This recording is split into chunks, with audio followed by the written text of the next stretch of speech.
Mga palangga. Good morning, no? Kain tayo ng biskwit.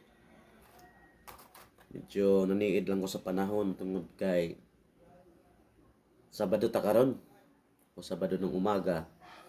Medyo paambon-ambon, no? Dapat umaga ako umalis. Kasi alam yung mga palangga. Maganda kasi pag umaga nag-start para yung init. Bubungad sa'yo yun habang, di ba, maaga pa. Mula malamig-lamig na umaga, bubungad sa'yo yung init. Dahan-dahan.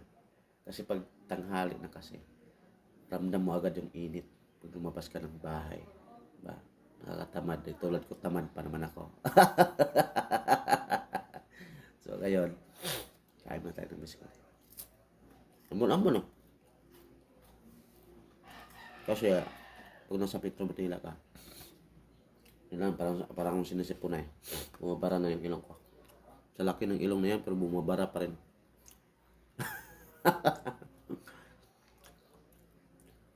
Lalo pag nasa Metro Manila ka, pag nagsabay na yung bayarin, tubig, kuryente, bahay, bayarin ng motor, siga yung mata.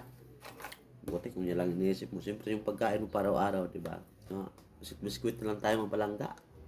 Wow! Hoy!